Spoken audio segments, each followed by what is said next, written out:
Welcome to Clarity and Purpose. Our world is full of people who are overworked and overwhelmed. They lose focus on what matters, struggle to find a vision for the future, and lose time with those they love. We help businesses and their teams clearly understand their purpose and help them communicate more effectively. I'm your host, James Thorne, and I'm joined by my co-host, Jake Jordan. Hey, Jake. Hey, James. How's it going? Good, man. How are you? I've got a question for you. All right. Do you like change? If I can control it, yes. Oh, see, there it is. There it is. If we I'm can, an 8 on the Enneagram, so control is my biggest thing. I love changing things, but I'm the one that's usually making that change. so what you're saying is you don't like unexpected change. Yeah, it does interrupt. Yeah. Control, I think different people, even on the Enneagram with an 8, that's kind of different. But for me, I'm someone that loves change, but I want to be involved with it and know it's coming versus it being unexpected. Right. So I think it's safe to say that there's some areas in our life where we can just expect things to change without us, right? So Sure. why don't we talk about, I was going to say, one of the things that completely changed my life was having kids. I don't know about you. And there's very little control involved, especially when you start. And bro, you've got older kids. I'm just getting going, man. I've got a 5 and a 3-year-old at the time of this recording. And yeah, bro, I thought I was productive in my 20s and I was blowing and going, but then I had kids and I was like, I've done nothing with my life for the past. Gosh, I've been wasting a good 6 hours a day doing who knows what. Yeah, for sure. For something about having kids puts you in a state of either I got to get to work and Yep. get this thing working like humming, and Yep. or you kind of, some people crumble. It happens. That's true. Yeah, I've seen some people go that way, but I kind of sometimes get this thing in my head where I'm like, all right, well, once they have a kid, they'll start getting it into gear because they've got to figure out their schedule, Mhm. Like I've always been forced to really work on my schedule and I know I'm more productive this way because I'm getting way more done. Yeah. Well, what's the saying? If you want to get something done, give it to a busy person. That's true, dude. It's so true. Right. So there's really two ways to deal with change, especially when you don't expect it. And what that's got the definition of kids is what's going to happen today. So what do we do with it? How do we react to change? And the good news is our guest today is going to tell us. He's Awesome. he's going to let us know. So let's go ahead and introduce our guest like we normally do. Here we go. Since 1979, he's been helping people make life decisions and navigate the process of beneficial change. He's convinced that transitions and disruptions are inevitable and unavoidable, but they can be profitable. You can do more than just survive the transitional seasons in your life, in your company, in your organization. You can thrive. My guest today is a father, a husband, and CEO of the Strongbridge Group. Please welcome Bill Leckie. All right, man, that was some intro, huh, Bill? That was amazing, and it's great to be with you, Jake. Thanks for having me on today. Absolutely, man. I'm really interested to hear kind of your journey. Sounds like you've done some interesting things. So, man, let's just jump right in. I'm really interested to tell me a little bit how you landed. Currently, you work with like transition type people a lot of times, right? People that are kind of undergoing some big change. So, how'd you end up there? Well, I spent 35 years in church-related and nonprofit ministry. So really, for over 35 years, what I realized, I was constantly helping people navigate change and transition and helping them make successful and sustainable change. And I find that's very rewarding to me. The other thing is that transitions are, in business, we would say disruptions. Mm-hmm. They're unavoidable. Trying to live a life avoiding those things, which is a pretty meaningless existence. They are unavoidable. What I've come to understand is that when they're properly engaged and when we understand how to navigate them, they don't have to be unbearable seasons. They can actually be beneficial. And when I look back on my own experience in challenging seasons, though I may not want to go back and relive them, they are some of the most beneficial seasons as far as my own personal growth and improvement and understanding and clarifying of my own sense of purpose of any seasons that I've gone through. So I find a lot of meaning and fulfillment in helping people deal with things that are inevitable. But we're not always equipped to deal with them, and leaders especially. So I really do like focusing on working with leaders and helping them, training them to navigate those unavoidable and, inevitable disruptions in their business, their life, and all of that. So it's great. I enjoy it a great deal. But if you don't have the tools, it's like anything. Right. If you don't have the tools, you can really struggle. And instead of benefiting, you can actually be damaged going through transition. So that's kind of why I do it. I do think it's helpful to accept the certainty of challenge. I think it's to live in a world of thinking, well, let me put it this way. I was probably about 25, 26 years old when I had an epiphany, right? So I had this thing occur to me. This never gets easy. That was a revelation that has helped me immensely, because in my mind, I had this fantasy that one day I would figure this all out and I would be able to just kind of coast. I'd be able just to get through this and enjoy and do whatever I wanted to, and that it was going to get easy somehow. And I think it was really helpful the day I woke up and recognized, oh, there's always going to be challenge. There's always going to be obstacles. These things are just part of our experience. And even though we try to avoid those when we can, what's interesting, the reason most people have a negative view of transition is because of their past experiences with it. So they equate it with being uncomfortable, being stretched, being forced to deal with things that are complicated, challenging, all of these things. And yet, if you think about improvement and promotion and all of those things, those same things apply. You're going to be uncomfortable. You're going to get challenged, all of those things. So the characteristics go not only with change and transition, they're the same things that go with promotion, increase, and improvement.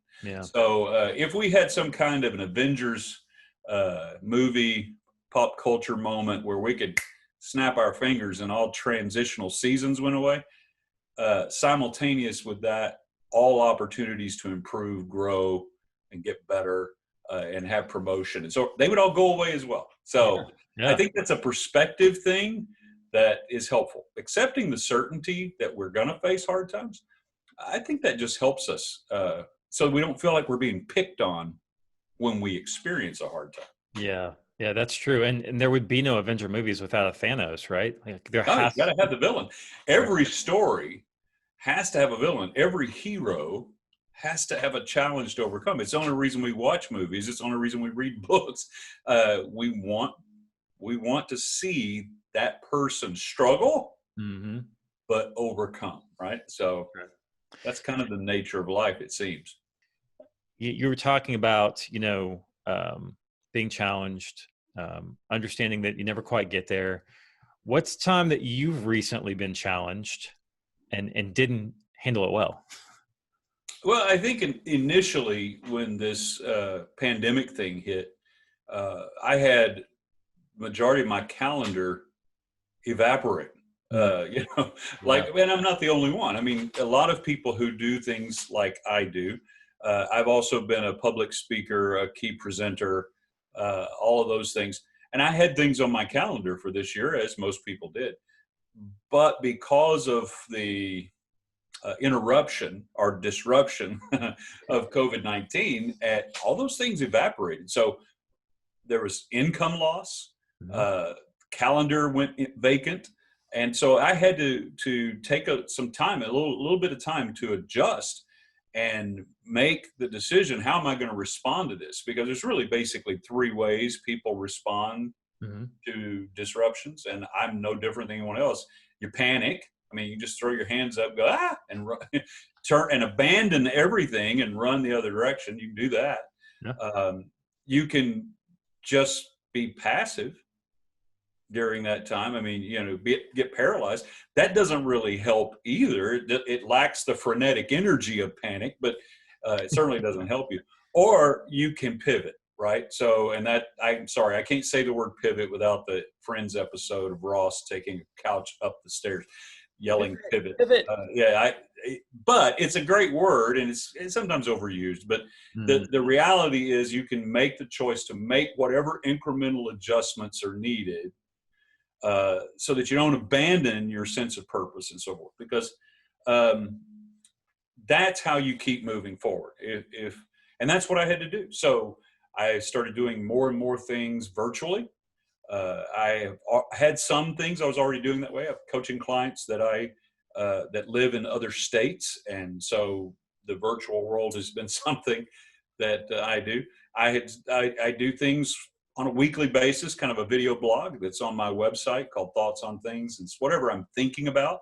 I'll do a 2, 3, 4 minute video. So I've really had to lean into those things, but it was challenging. And I think probably the most challenging thing for me is what's been that for everyone in business is potentially lost revenue. And what we've been doing won't work right now. So what do we do? Now, I think that for me, I've come through that from an understanding of e-learning, virtual trainings, that's not going away. When this is over, that's not going anywhere. So we need to recognize that and just be prepared for that, because it's not going away. Hey, let's take a quick break from our interview and talk about something a lot of people are going through right now. There are a lot of people that hit a major slowdown during the COVID crisis. Many of our clients came to us and said sales are down and we're looking to have to lay people off, possibly sell buildings or other assets. Is there anything we can do to get momentum back in the business? The good news is the items are actually helping our clients, and we wanted to help other people with the advice that we gave them. So we built a guide you can download for free called Grow Again: What You Do in Your Business When You Get Hit by the Unexpected. We want you, the audience, to have it too. It contains 7 videos that explain the strategies we shared with our clients. It has 4 screen shares that show you exactly how we apply the techniques to our business, and it has 4 worksheets and scripts that you can literally pick up today and use yourself. So go to quirkgrowth.com/growagain and download your copy today. All right, let's get back to the interview. When it comes to change, I've discovered there are 3 categories, Jake. That is, there's the changes that we desire to make in our heads. We're like, wouldn't it be great? Wouldn't that be nice? Then there are the changes that we are forced to make. That's what disruptions and transitions do to us.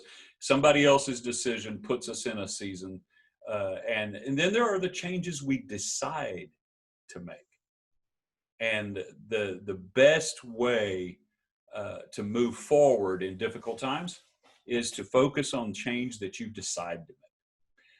It's easier. I've decided I'm making this change. I've decided I'm going to do this virtual stuff. And as leaders, that's something we have to do. We all experience all 3. We all experience, we have our dreams of things. Wouldn't it be great? And we all experience somebody else's choices putting us in seasons like COVID-19 has done. Sure. But when we look at all of that, then it comes down to the changes we decide to make. So that's kind of how I've managed to get through this and continue to do so. And just recognize there are things that aren't going away. I just posted on social media today, the lessons that we learn from challenging seasons become our allies. The ones we ignore become liabilities. And that's something, again, around that age of 25, that it's never gets easier. Oh my gosh, there's always going to be challenge. That's when I also begin to recognize that as seasons go, lessons I ignore, I tend to get re-enrolled for those classes in other seasons. So I just soon learn them the first time, right? I don't enjoy repeating classes if I don't have to. Yeah, I had a men's pastor who used to say that he was in God's remedial school for slow learners. There you are. And I have adopted that as well, because there are definitely areas in my life where I've had to retake class multiple times for lessons I just didn't want to learn. So, Right. Well, I used to see that as punitive, and then I realized it's not punitive. That's actually goodness. That's actually God's great love for us, because He's committed to mhm. helping us grow and learn these lessons. So He lovingly will continue to re-enroll us in classes that we need. So what would you say to those people that are challenged right now, have had one of those three emotions that you talked about, where you're paralyzed or panicked or pivoting? What would you recommend to those people right now? Well, I think ask themselves the questions, why do I do what I'm doing? And if they can't give a substantial or clear reason why, then that's step number one. You need to determine, why am I doing this? Well, am I doing it just for a paycheck? I'm not minimalizing that. I mean, in this time right now, paycheck's a big deal. I get it. Yep. But that can be seasonal. That's okay seasonally to say, right now I'm just working for a paycheck, but I'm going here. Mhm. But if that's the only thing you can answer, you're probably not satisfied. You're probably unhappy, and there's not a sense of fulfillment or meaning attached to your day. And that's a grind, right? That's by definition, that's the grind, the rat race that nobody really enjoys being a part of. So I would say, ask yourself, why am I doing what I'm doing? And if you can say, well, I'm doing it because of this, I'm doing it because of this is who I am. Well, then that lends back to purpose, right? So purpose influences attitude and perspective, I think. And attitude and perspective are the heavy hitters that shape our experiences and our outcomes when we're going through different types of seasons in life. For me, that sense of purpose, I've worked in a lot of different arenas. Even as a full-time minister, I still had part-time jobs, right? So I was serving smaller congregations. I needed to supplement income. So I've been in construction. I've been in the music industry. I've had my own recording studio in my home that I did side work in. I worked in a music store. I've done all of these things, but what I found was it didn't matter where I was. I'm still me. Mm-hmm. So the things that matter to me, the things that are meaningful to me, I did them regardless of my position or my title. Mm-hmm. So helping people find and discover purpose, helping people get better and improve in an area they want to improve in, and help them go through challenging times and come out of it better rather than worse. That's who I am everywhere I go. So when you find purpose, I think that is a key player on attitude and perspective. And attitude and perspective, there's a lot of things we can't control, Jake, in disruptions but attitude and perspective aren't among those. We can have control over those. Mm-hmm. And that sense of purpose that we're talking about really does help drive it. So if there's a person in a job right now that they can say, well, the only purpose I can come up with for being in this job is the paycheck, then it's time for a little deeper heart check in the moment. You may not be able to walk away from that, but you may want to think about, how do I move from this to what really will make a difference and does matter to me? Mm-hmm. If you're a business owner and you can't answer that question, you may be in the wrong business. Mm-hmm. Or you've forgotten why you got in this business right to start with. And it may be important to take a little time and remind yourself why I started this company, why I got into this field. And then there's always the recognition, nothing is forever. That's fantastic. So tell us, Bill, what's your website? Where can people find you?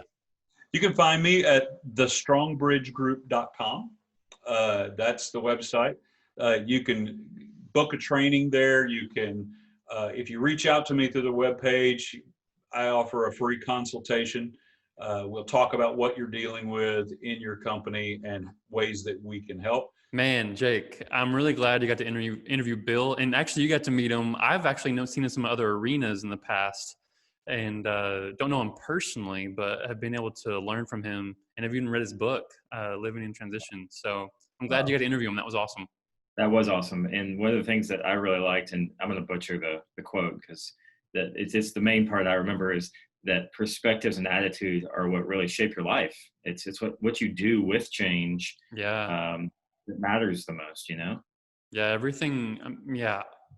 Especially everything that's going on in the world too. And of course, we've had the pandemic blow up our world, and a lot of it does have to do with your thoughts and fear and internal. But that perspective on that change and transition, and that alone, I think, does it all. I mean, how you approach that, for sure. Yep. And similarly, I like how he said that when he was in his 20s, he finally just decided stuff's going to happen. Change is just going to keep coming at me. Like, conflict is just going to keep happening. Challenges are going to keep happening. And so, like, that aha moment, I remember when I had it too, was like, life's not easy. It's never going to be easy. So I just get to decide how I'm going to respond to it. And I love that at an early age he had identified that, because I think that really does position him to be an authority piece when it comes to change and transition. And people are looking for people that have walked that road. And not only has he walked it, he's had that viewpoint along the entire process. And Right. not many people do. So it was cool that we got to bring him on today. Yeah, so he's a great guy. If you need somebody to help your organization through transition, he's the guy to do it. And if you need help on the marketing side, the messaging side, the clarity, all that stuff that we love to help with, we don't forget we have that guide called Grow Again. And the whole purpose is to help you through this weird transitional time.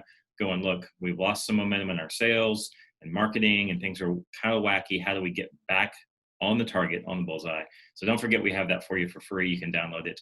And otherwise, we're looking forward to the next one next week, right, James? No, that's it, man. Yeah, we appreciate you guys joining us today.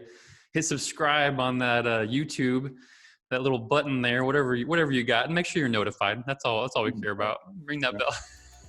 But man, thanks for joining us on Clarity and Purpose, where we believe if a business leader aligns their team with their message, they truly are unstoppable.